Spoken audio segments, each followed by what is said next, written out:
Hey, what's going on, everybody? Brent Hyden here, coming at you on this Saturday morning, talking 8 games around the association.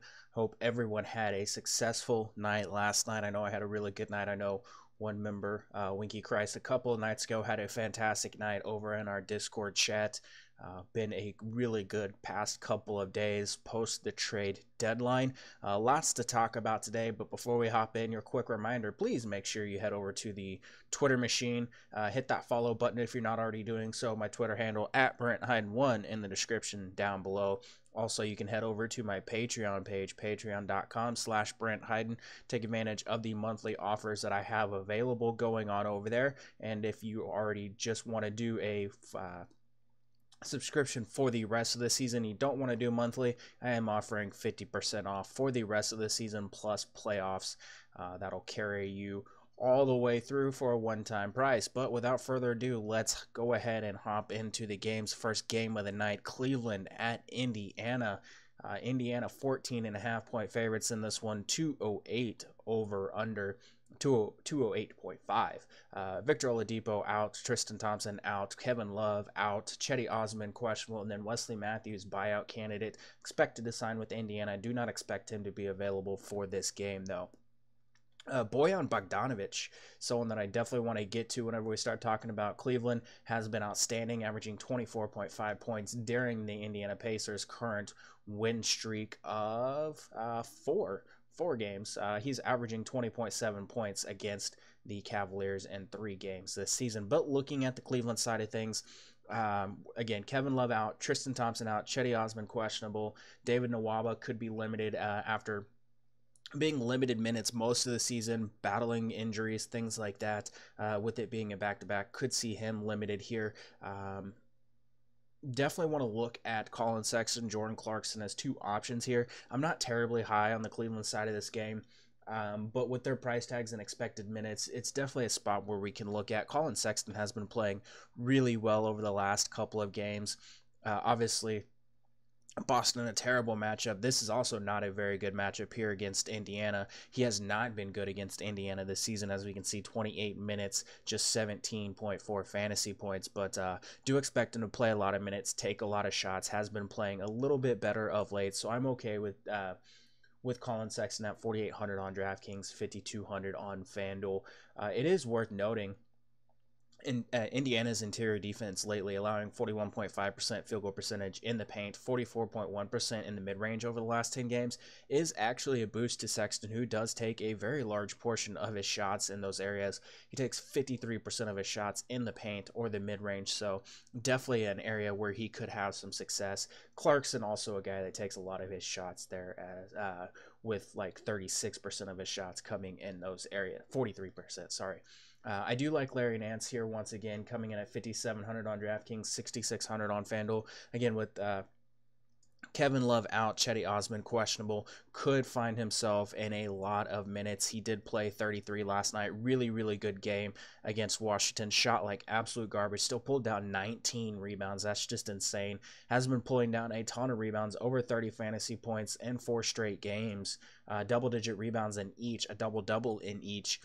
So really good spot for him. He has had a lot of success against Indiana as well. Going to be someone that I'm going to be targeting at that $5,700 price tag on DraftKings. Not as appealing on FanDuel at $6,600, but still someone that we can definitely look at. You can look at Ante Zizic as well. There's going to be better center options on the slate than Zizic. But again, if Cedi Osman does miss this game, going to be a lot of minutes available for Zizic, who should be back over 30 minutes in the spot. Price tag, unfortunately, just has not come down on him yet. I don't have a ton of interest in David Nwaba, Jerron Blossom game. Marquise Chris, someone that could find himself playing at a boatload of minutes. If Cedi Osman is out, I guess at 3K you can take a look at him, but it's Marquise Chris, and I don't know if you really want to do that to yourself. On the Indiana side of things, again, with Wesley Matthews, expected to sign. I don't expect him to be available for this game.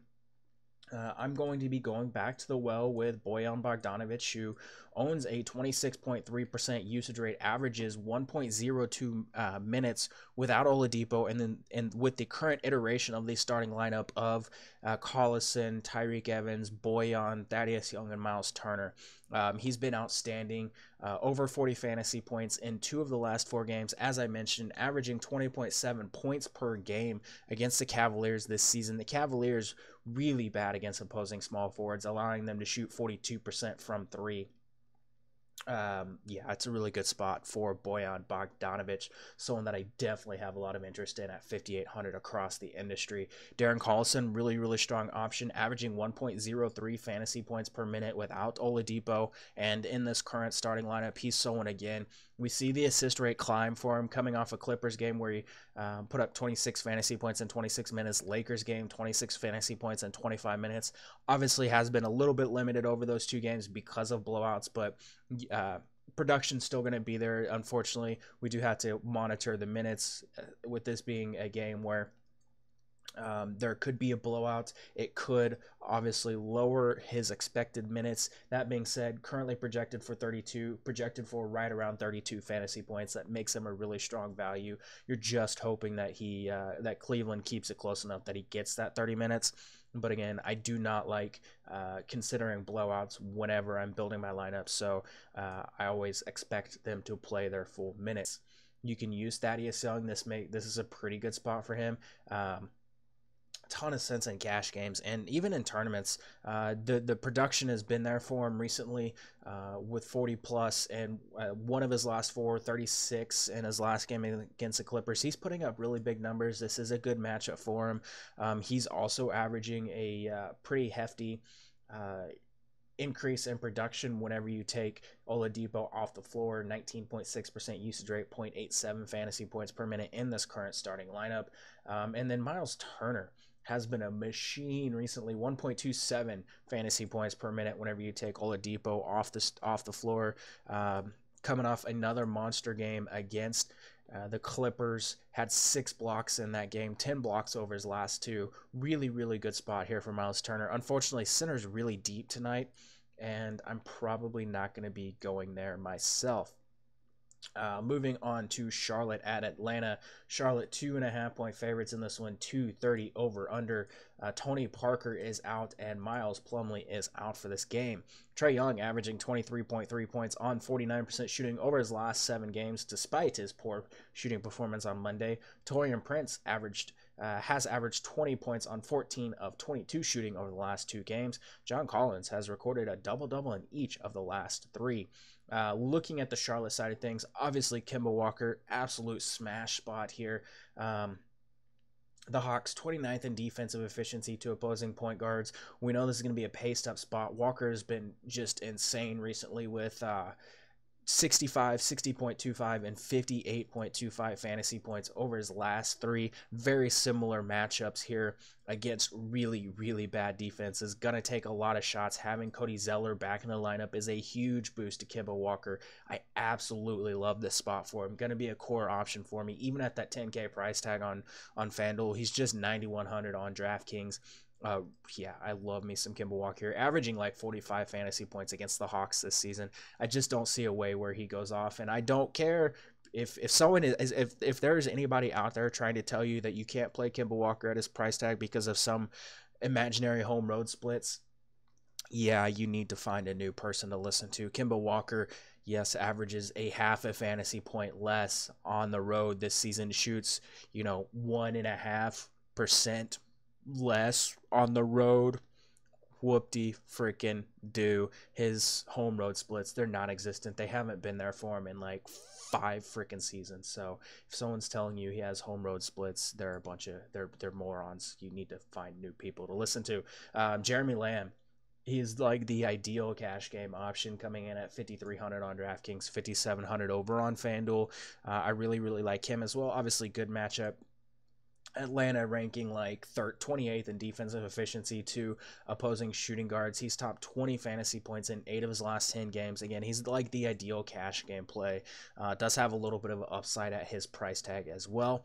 I rarely have interest in Nick Batum, but he has been playing a little bit better recently, averaging 27.6 fantasy points over his last 5 games, shooting 51% from the floor, 36% from 3 over that span. He is shooting almost 40% from 3 on the season. He's been a pretty stabilizing force here recently. If you're just scrolling through his game logs, has been playing pretty well. matchup is really good for Nick Batum. Still going to be someone that I really only want to have exposure to in cash in tournaments.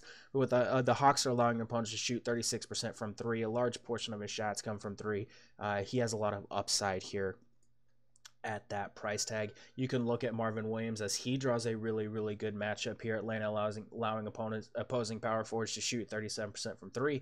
Struggled in a bad matchup against the Mavericks, but otherwise has been pretty solid for this team of late. As you can tell, I love the Charlotte Hornets in this spot. Gonna be somewhere where I definitely want to get some exposure. He's averaging like a fantasy point per minute against the Hawks this season. Cody Zeller also in a really good spot. Has seen 22 and I think 24 minutes in his first two games back, 23 and 25, but has been really solid. Again, someone else at just 4,200 over on DraftKings, 5,400 on FanDuel. Really good cash game option here tonight. On the Hawks side of things, John Collins, Trae Young, definitely where I want to start my lineup construction here. John Collins just 7,700 over on DraftKings, a little bit more expensive over on FanDuel, but still a oh no, he's down to 7,400 over on FanDuel. Never mind, yeah, get some John Collins here. As I talked about, most nights. Price tag does limit his upside a little bit, but he's just been really good recently. 61.5 fantasy points against Phoenix, 32 fantasy points in just 17 minutes against the Wizards. Even had a good game against the Raptors. This is just a really good spot here for John Collins. I absolutely love Collins here. Charlotte giving up over 45 rebounds per game, 22nd defensive efficiency to power forwards. He should feast in this spot. Trae Young, as I mentioned, struggled over the last couple of games, 33.25 and 31.5 fantasy points, but over his last 10, averaging 20.5 points on 45% shooting, 33.3% from three. Those numbers a little bit better over the last 5, however, where he's shooting 40.5% and 42.5% from the floor. The assist numbers have been great for him as well. I really like him here tonight. More of a tournament option given how good the point guard position is up top. I like Kevin Huerter, continues to be a really solid cash game option, has top 20 fantasy points in 7 of his last 10. Hornets 30th in defensive efficiency to opposing shooting guards, 14% of his shots coming as corner threes. Charlotte allowing opponents to shoot 41.7% on corner threes. He's still cheap over on DraftKings and FanDuel, where he comes in at 5,100 and 5,400. Minutes have still been pretty good for him, even with Bazemore and Taurean Prince back in the lineup, but still playing really well outside of that Toronto game. But that's Toronto. I'll give him a slide there. Taurean Prince back to playing a decent amount of minutes as well, 30 plus in 2 of his last 3 games. Has been better over that stretch.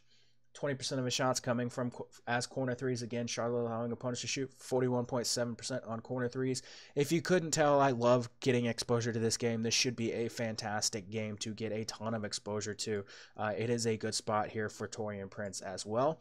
You can look at Dwayne Dedmon. You can look at Alex Len. Len at 3,900 on DraftKings and 3,900 over on FanDuel. A pretty strong tournament option here. Obviously going to be limited most nights, but again, tournaments not a terrible option. Dwayne Dedmon still capped most nights around the mid-20s, sometimes getting you 28 minutes, but again, not a terrible matchup here for Dedmon.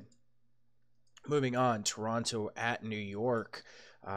This game is a 10-point spread. Toronto 10-point favorites, 219.5 over under. That spread would lead me to believe that Vegas does not expect Kawhi Leonard, who is questionable for this game, to suit up. Frank Ntilikina is out. Emmanuel Mudiay questionable, and Marc Gasol probable for this game. Dennis Smith averaging 28 points and 7 assists over his last 2 games. Fred VanVleet coming off a career-high 30 points after totaling 12 over his previous 2 games. This is a spot where we definitely need to be cognizant of the fact that Marc Gasol is expected to suit up for the Raptors.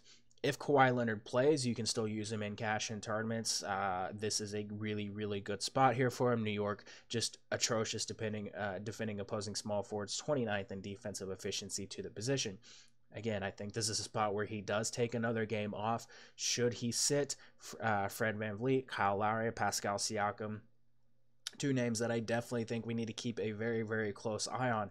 the addition of Marc Gasol is probably going to hurt Pascal Siakam and Serge Ibaka a significant amount. I don't know how much, though. I don't know what it's going to be like having a guy like him in the lineup. I would probably just reserve those two guys for tournaments. But it would still definitely be really hard to ignore at least Pascal Siakam coming off that monster game, and with the Knicks allowing opponents to shoot 29th and or ranking 29th in defensive efficiency to opposing power forwards, and their issues defending the rim, where he takes a very large portion of his shots. 56% of his shots come at the rim. The Knicks allowing 64.7% shooting at the rim on the season. And before you jump on me and say, well, DeAndre Jordan is there now, Dallas, one of the worst rim protection teams in the NBA, and that was with DeAndre Jordan back there. So I think the Knicks are still going to be a bad rim protection team. Kyle Lowry, 1.28 fantasy points per minute, 24% usage rate. Fred VanVleet, 1.00 fantasy points per minute, just under a 21% usage rate whenever you have Jonas Valanciunas and Kawhi Leonard off the floor. Again, Marc Gasol going to eat into some of the production for these guys, but I don't think it's going to be so much that we don't want to get some exposure, especially in a really, really good matchup as the Knicks rank 25th in defensive efficiency to opposing backcourts. Marc Gasol himself would be an interesting tournament option. 7,200 over on DraftKings, 8,300 on FanDuel. Not really somewhere I want to go. There's a lot of really good center options in the value area, so I'm probably going to be fading that spot here. There's really not a lot to like about the New York Knicks here. Really, really bad matchup. It is worth noting, Raptors have been pummeled in the paint over the last 10 games, allowing opponents to shoot 44% in the paint. They've also ranked 21st in defensive efficiency to opposing small forwards on the season. That's going to make Kevin Knox someone that I do have interest in here tonight. Kevin Knox coming in at 4,900 across the industry. I expect him to play a lot of minutes. He's still going to play like 34, 35 minutes most nights. Did struggle against Detroit, not a great matchup. He's very, very inconsistent, but we know the minutes are going to be there for him. The matchup, not terrible. He does take a very large portion of his shots in the paint as well. Yeah, it's not a spot where I would hate Kevin Knox. 20% of his shots coming in the paint. So in tournaments, I definitely like some exposure there. Dennis Smith, perfectly fine in GPPs. Obviously, we want to see that Moutier is out. That would help secure the minutes a little bit more for Dennis Smith, but coming in at 5,900 over on DraftKings, 6,500 on FanDuel, has had success in this matchup at dropping 30.5 fantasy points on Toronto in 31 minutes. Expect him to play 35, 36 minutes most nights. This is a pretty good spot for him. It's a spot where he's going to have a really high usage rate, and yeah, he's going to play a lot of minutes. So let me go ahead and pull up his usage rate because I did not put that in my notes, but I would imagine it is pretty high. So New York Knicks over the last 3 games, Dennis Smith Jr., 31.7% usage rate. Kevin Knox, 20.9% usage rate. So yeah, Dennis Smith Jr., still really, really good option here. DeAndre Jordan, 5,500 on DraftKings, 6,600 on FanDuel. The price tag on DraftKings, way too cheap, I think. Obviously, not going to play more than like 30 minutes most nights. But this is a spot where, like, at 5,500, that's just way too cheap to overlook. This is another spot, like the first night he played for the Knicks, this Memphis game, where it was 5,400, he put up 35 fantasy points. I would love to get that again. This is a spot, 31 minutes is what he's averaging against Toronto, 35.5 fantasy points. If he gets you that on DraftKings at just 5,500, you'll take that all day long. You'll take that even over on FanDuel at 6,600. It's a pretty good spot here for DeAndre Jordan. Like, I would definitely consider using him as a core option, especially over on DraftKings. I don't really want to get too much exposure to Dotson, Trier, any of those guys. It's just better places to look for value here tonight. Moving on, the Clippers at Boston. Boston 11-point favorites in this one. Landry Shamet questionable. Aaron Baines out. Luke Richard Mbah Moute remains out. Daniel Tice questionable for this game. It is expected that Ivica Zubac does suit up for the Clippers here tonight. They should have most of their guys, JaMychal Green, Garrett Temple. They should be in uniform and available for the Clippers here tonight. Ivica Zubac, someone that I definitely have some interest in here. I don't know what his minutes are expected to be. We'll probably get some sort of indication here tonight. I would expect him to get into the starting lineup here pretty quickly. It may not happen tonight, and they may start Montrezl Harrell. But Ivica Zubac at 3,500 on DraftKings, 3,900 on FanDuel. If he's starting, even though the matchup is not great, would be really, really tough to overlook this guy. I mean, Boston is still giving up about 45 rebounds per game. Ivica Zubac, a guy averaging some pretty solid numbers whenever he gets the minutes. I would definitely have some interest in Ivica Zubac if we find out that he's going to get a decent amount of run in the spot. Outside of Zubac, Danilo Gallinari did struggle in that Indiana game. 12 points, 5 rebounds, 20 minutes, took 9 shots in those 20 minutes, but 4 of 6 from 3. That was good to see. He's expected to be good to go here. Boston has really, really struggled defending the three-point line. They're allowing opponents to shoot 36% on their three-point attempts over the last 10 games. 40% of his shots come from 3, and he's connecting on 45.1% of those shots over the last on the season. This is a good spot for him tonight. I have some interest at 5,900 for Gallinari on DraftKings. 7K, that's a hard pass over on FanDuel. I still really like Lou Williams coming off the bench. Still going to get a 30% usage rate, over 30% usage rate. Going to take just as many shots as he absolutely can. 7,100 on DraftKings, 7,900 on FanDuel. Perfectly fine with him in cash and tournaments. For the rest of the guys, we just kind of need to wait and see what the rotation is going to be like. Garrett Temple, if he starts at the small forward position, would be a pretty solid value here. Boston 29th in defensive efficiency over the last 10 games. Again, with Boston allowing opponents to shoot a very high percentage from three-point range, that's a boost to Temple. Boston's allowing opposing small forwards to pull down 10 rebounds per game over the last 10 games. That's some rebounding upside for Temple. The games where we really see him have those good outings are when he's able to pull down a pile of rebounds. So this is a spot where I would like to get some exposure to him in tournaments. He's 3,700 on DraftKings, 3,900 on FanDuel. Patrick Beverley, Shai Gilgeous-Alexander, names that we definitely need to keep an eye on if any of these people are out, because the minutes would be really solid for them. But again, it's going to come down to who's available, who's not available, what kind of rotations we expect to see. And right now, trying to predict that would be just not a good idea. We'll get some sort of indication from Doc later in the day. The Boston side of this game, really, really appealing tonight. Kyrie Irving draws a fantastic matchup here. Clippers obviously playing at a really high pace. They're really bad on defense. 22nd defensive efficiency to point guards. Irving dropped 48 points, fantasy points on the Lakers, and has topped 50 fantasy points in 5 of his last 10. He's still a very, very strong option in all formats. Not terribly expensive. 9,500 on DraftKings, 10-2 on FanDuel. I absolutely love him. I'm going to be trying to get 2 of the 3 guards, top point guards on the slate tonight in my lineups. That's going to be 2 of Kyrie Irving, Mike Conley, and Kemba Walker. Don't know if it's going to happen. I'm going to try really hard, though. That's kind of the lineup construction that I want to go with here. Marcus Smart, always a strong cash option. Jason Tatum, Marcus Morris, both a lot of upside in this spot. Tatum has topped 40 fantasy points in back-to-back games, has been more consistent than Marcus Morris for the majority of the season. Clippers 28th in defensive efficiency to opposing small forwards, 23rd to opposing power forwards. So the spot is good for both. You have Jason Tatum at 6,200 on, or 6K on DraftKings, 7,200 on FanDuel. Marcus Morris 5,200 on DraftKings, 5,100 over on FanDuel.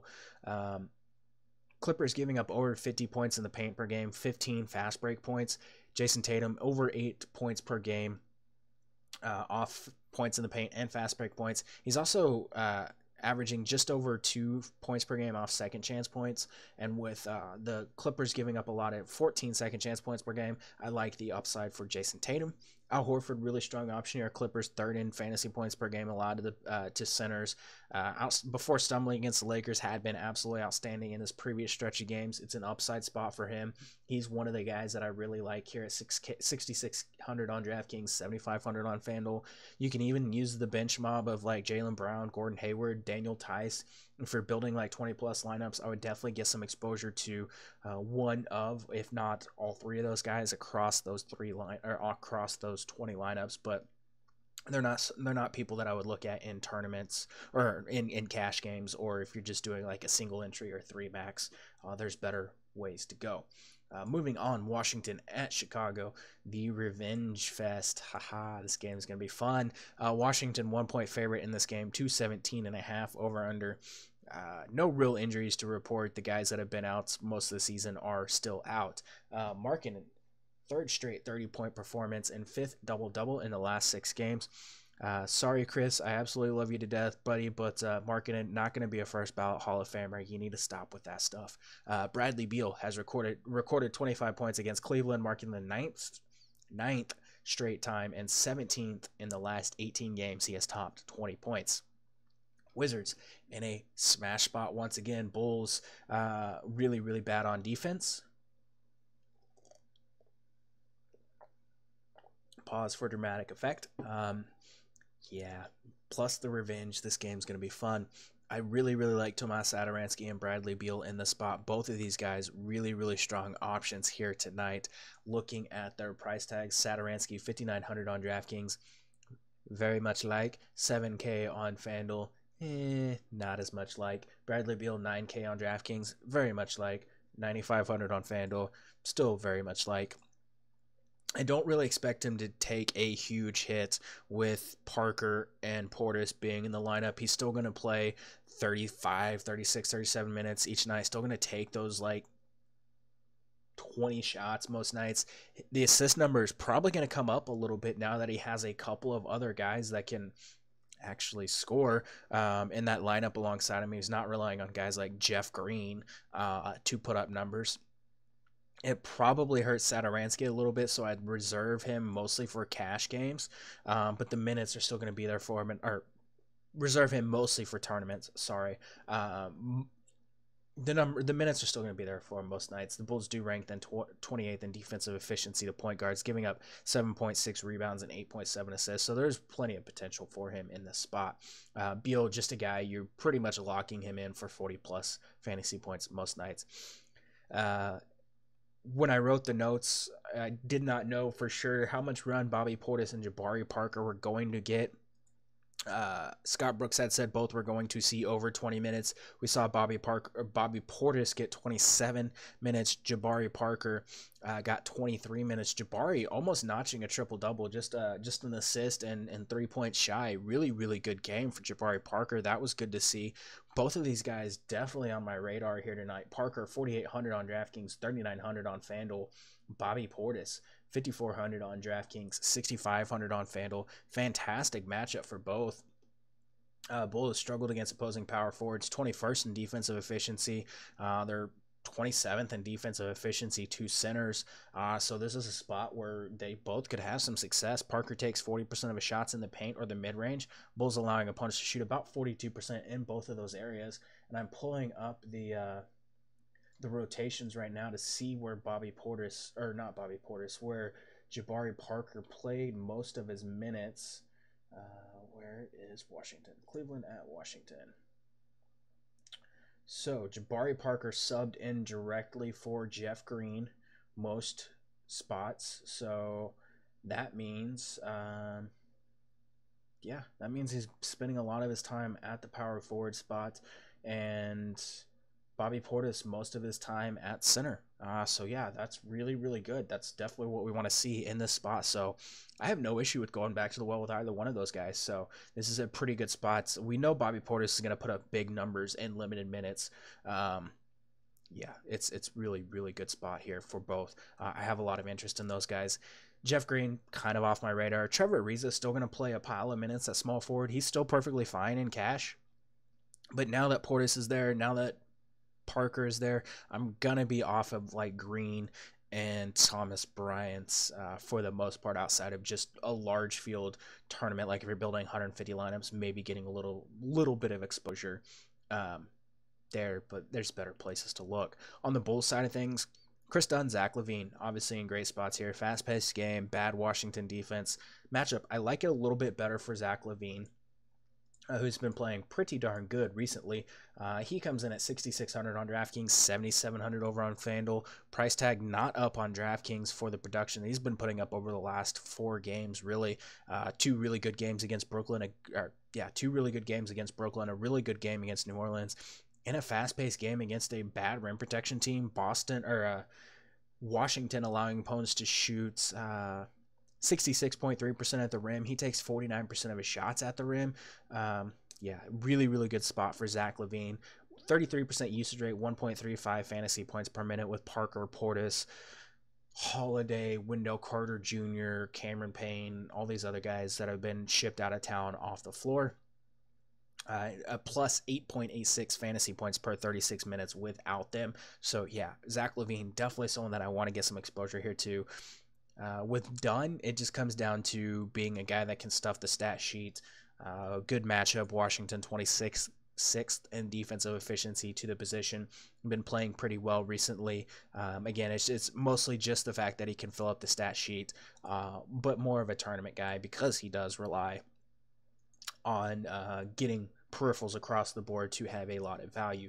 Otto Porter going to soak up a lot of minutes. A small forward, power forward. He's perfectly fine in the spot. And then Lauri Markkanen, Washington 30th in defensive efficiency to opposing power forwards, giving up 23.2 points, 11.9 rebounds, 50.4% shooting, 40.6% shooting from 3. Lauri Markkanen should absolutely feast here. It's a good game here. He's not going to make him a first ballot Hall of Famer. Again, sorry about your luck there, but 40-plus fantasy points in 3 straight games, 30-plus real points in each of those games. Smash spot for Lauri Markkanen. I would definitely recommend getting exposure to one of LaVine or Markkanen in the spot. Obviously, Otto Porter revenge game. There's that to talk about, but I don't really harp on that too much. Lauri Markkanen going to continue to be a very, very good play going forward. I don't really care too much about the Robin Lopez saga. It's a good matchup for him. He's a decent value. No clue what his minutes are going to be like going forward, if they're going to buy him out, if they're not going to buy him out. I don't want to deal with that situation. If he does get bought out, Lauri Markkanen, an even better play. Even Cristiano Felicio is someone that we could definitely consider in the spot. But again, they're now saying that they're not going to buy him out, or they're not. I don't know. I don't know what the hell they're doing. No one knows. They don't know what the hell they're doing. Let's move on. New Orleans at Memphis. Great situation here. Something better to move on to. Memphis, 1.5-point favorites, 211 over under. Kyle Anderson out, Julio Okafor questionable, Etuan Moore questionable, Elfrid Payton questionable, Anthony Davis, who the fuck knows what's going on with him. Pardon my language. Davis, 32 points, 9 rebounds in 25 minutes last night, sat out the entire fourth quarter, and may not play tonight. They talked about resting him on back-to-backs, limiting his minutes. So, I'm going to assume he is going to be out for this game, which means Jrue Holiday, Julius Randle, Jahlil Okafor, Kenrich Williams, guys that we definitely have to consider here. Without Marc Gasol there, really going to be a really, really good matchup here. I like Jonas Valanciunas, and I'll get to him in just a few minutes, but not great on the defensive end most nights. So Jahlil Okafor, whose price tag is now down to 6,500, a pretty strong spot for him. We know the minutes are going to be there for him. We know the production is going to be there for him without Anthony Davis. He has a 23.2% usage rate, 1.08 fantasy points per minute.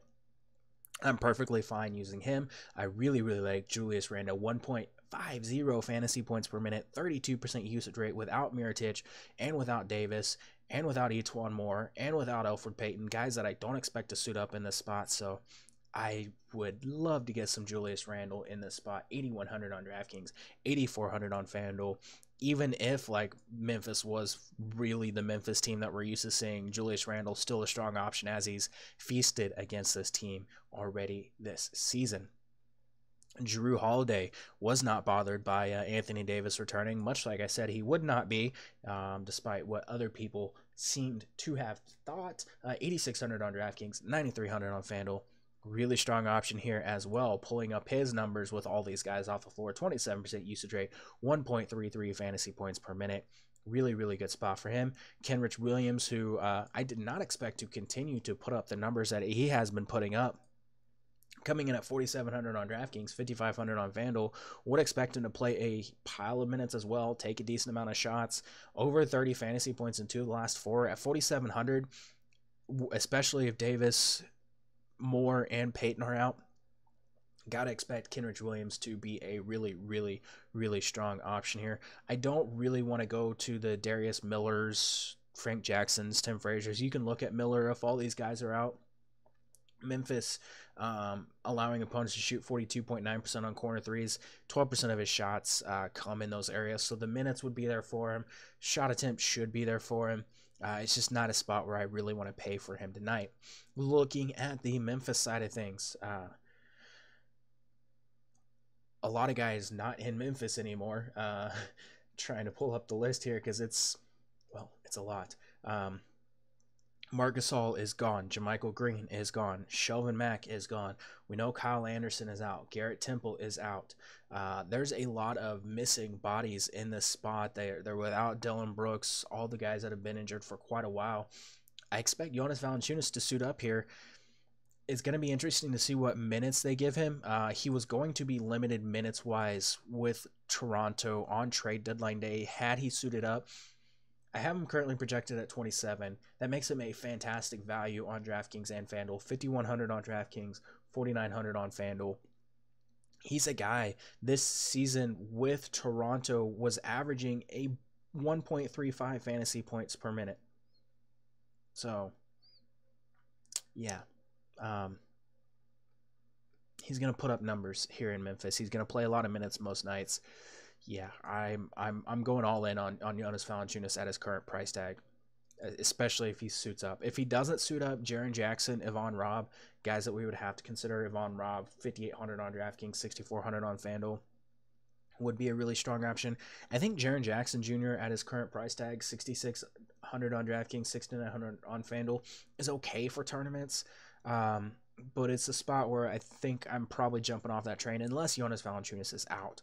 Mike Conley, when you take Marc Gasol off the floor, 35.5% usage rate, 1.47 fantasy points per minute. I know having Delon Wright and having Jonas Valanciunas there is going to eat into that just a little bit, but that's still some really solid numbers. I don't expect it to eat into it too much. He's 8,200 on DraftKings, 9,100 on FanDuel. Really, really good spot here for him. We know the Pelicans really bad against opposing point guards, 27th in defensive efficiency to the position. He should feast here. Fast-paced game. Really, really good spot. He's been playing really well recently. Like, outside of the OKC game where he only played 28 minutes, I mean, just scrolling through his game log, high 40s, 50s in a lot of these games. Really, really high floor, high upside option. I love me some Mike Conley. Again, as I mentioned earlier, Conley, Kyrie, and Walker, 2 of those 3 guys are going to be in my lineups for sure tonight. The rest of my lineups, I don't know. There's so many good plays. I don't know where I'm going to get exposure. Delon Wright, 3,200 on DraftKings, 4,300 on FanDuel. I would expect him to slot into a large amount of minutes, potentially even into the starting lineup. He's projected for 26 minutes, which makes him a really, really strong play, really strong value play here, especially on DraftKings. Going to be a guy at 3,200. I'm hitting that lock button on Delon Wright at 3,200. 4,300, I'm still going to have a lot of interest in over on FanDuel. I don't really have a whole lot of interest in anyone else. You can look at Justin Holiday from a minutes perspective, but it's Justin Holiday. Let's move on. OKC at Houston. Houston 2-point favorites, 235 over under in this game. I'm going to make this game quick because, well, y'all already know what I'm going to say. Looking at injuries, Shumpert probable, Abrinas is out, and Eric Gordon is questionable. Looking at the Oklahoma City side, Russell Westbrook, 8 straight triple-doubles. Paul George averaging 36.5 points per game over his last 6 games. Both of these guys, really good options here. I'm going to lean a little bit towards Paul George, again, because of price tag. He's 11-4 on FanDuel. Russ is 12-1 on FanDuel. I still like Paul George, even though the discount is not as much over there. Over on DraftKings, 11-2 for Russ, 10K for Paul George. Again, gonna lean George in that spot. The Rockets have allowed 114.8 points per game to opponents over the last 10. So this is a spot where I have a lot of interest in trying to get exposure to one of those guys. If I can't fit one of them in my lineups, it's going to be Steven Adams or Jeremy Grant that I'm going to try to get exposure to. I want someone from OKC in this game. Houston has allowed 50 rebounds per game to opponents over the last 10 games. So Adams, a really, really, really strong option here. 6,100 on DraftKings, 6,900 on FanDuel. It just comes down to Clint Capella is not there. Kenneth Faried, as much as I love the dude, is not very good on defense. Not going to be able to keep Steven Adams off the boards. Jeremy Grant, really, really solid option here, especially for cash. Could end up being like the best value option here in the spot. Has at least 20 fantasy points in each of his last 10. Houston ranks 20th in defensive efficiency. 2 power forwards over that span. Has allowed them to pull down 12.4 rebounds per game over the last 10. He's 5,100 on DraftKings, 5,900 over on FanDuel. It's just a really, really good spot. He's been so freaking consistent for OKC, scoring really well, pulling down rebounds, getting you some blocks, getting you some steals. Good matchup here for him. He's averaging just shy of 30 fantasy points against the Rockets this season. I really, really like him in the spot. On the Houston side, going to continue to harp on it because I continue to see people say that you can't play James Harden at his price tag because Chris Paul is back. They're a bunch of absolute morons. With Chris Paul on the floor this season and without Carmelo Anthony and without Clint Capella, James Harden 1.78 fantasy points per minute, just shy of 40 40% usage rate. He's still going to take a ton of shots. He's still going to put up monster numbers. He has scored at least 30 points in 26 straight games. At least 30 points in 26 straight games. Chris Paul effect. I don't care if people make jokes about it. It's not real. Just move on. James Harden in a smash spot here. OKC really bad on defense recently. 22nd in defensive efficiency over the last 10 games to opposing shooting guards. He's a fantastic option in all formats. If you want to pay up for James Harden, feel free. Chris Paul has topped 30 fantasy points in 5 straight games since returning from injury. Pretty solid tournament option here, coming in at 77K on DraftKings, 7,800 on FanDuel. Because point guard is so loaded at the top, I'm probably not going to have Chris Paul, but again, tournaments, definitely decent spot. OKC has allowed 27.1 points and 12.3 rebounds per game to opposing centers over the last 10 games. Kenneth Faried, who has been outstanding for Houston, has topped 30 fantasy points in 8 of the 9 games playing for the Rockets, is a really good option as well. 6,900 on DraftKings, 7,500 on FanDuel. I really like him. He's averaging 35.8 fantasy points per game over his last 5 games. I don't have a lot of interest in PJ Tucker outside of cash games. You can look at Eric Gordon, Gerald Green, some guys with tournament appeal here. OKC has just been really bad against opposing wings, 22nd in defensive efficiency, 2 small forwards on the season. Iman Shumpert could get a sizable amount of minutes. He's 3,700 on DraftKings, 4,500 on FanDuel. The only reason I bring him up, he has a personal vendetta against Oklahoma City apparently. Averaging 41.8 fantasy points in 2 games against OKC. If you want to take a shot at Iman Shumpert at 3,700 on DraftKings, I wouldn't say no to that.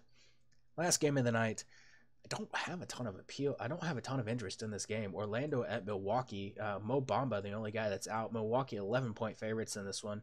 219.5 over under. Terrence Ross averaging 29 points over his last 2 games. Has made 11 of 26 3-pointers off the bench. You can look at Giannis, always a strong option. I'm going to be paying up elsewhere though. So Giannis, not someone that I have a ton of interest in here. Just a good spot for him though. I mean, we know Orlando, not a great defense. They're basically league average. They are a decent rim protection team, but I'm going to be looking elsewhere. Malcolm Brogdon, always one of my favorite options. Magic 20th in defensive efficiency to shooting guards. He continues to be a guy, cash game city for the most part, going to get you mid-20s, upper or low 30s in fantasy points most nights. You can look at Eric Bledsoe, Brook Lopez, Chris Middleton. Orlando has allowed opponents to shoot 36.2% from 3 on the season. That is a boost to those guys. Unfortunately, I don't know what kind of impact Nikola Mirotic, if he even plays, is going to have on those guys. So I would expect Mirotic, who I currently have projected for 26 minutes, to eat into the Ersan Ilyasovas, the DJ Wilsons, the Tony Snells, those guys. It's kind of taking a wait-and-see approach. It is worth noting Bledsoe, 1.28 fantasy points per minute since January 1st. So in tournaments, I definitely like some Eric Bledsoe at 6,800 on DraftKings, 8,200 on FanDuel. Hard pass. Looking at the Orlando side of things, Terrence Ross, really, really good option here. We want to consider the guys that shoot in the mid-range and shoot three-pointers because, well, Milwaukee, one of the best rim protection teams in the NBA.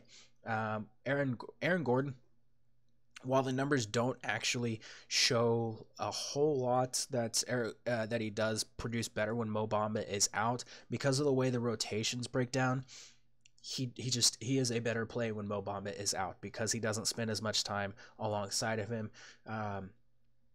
Takes 61% of his shots in the paint, mid-ranger from 3. Milwaukee has allowed the 4th most fantasy points per game to opposing power forwards. I like him in tournaments. Not somewhere I'm looking at in cash. Milwaukee has ranked 8th in fantasy points per game allowed to opposing shooting guards. Terrence Ross, 71% or 94% of his shots in the areas that we like to target. Really, really strong cash game option, topping 20 fantasy points and all. But 2 of his last 10 games has flashed some major upside. 40-plus fantasy points in 3 of the last 4. But Fournier, second on the team in usage at 22.4%. I'm leaning towards Terrence Ross until he cools off as the option here. He's still fairly priced, $5K on DraftKings, $5,700 on FanDuel. Evan Fournier, $5,300 on DraftKings, $5,800 on FanDuel. I'm leaning Ross just because he's also a little bit cheaper, but Fournier in tournaments going to be a little bit less popular. But it's really tough to overlook Terrence Ross with what he's been doing. Obviously struggled against Brooklyn, but the shooting's been outstanding for him lately. 46% from the floor, 41.2% over his last 5 games.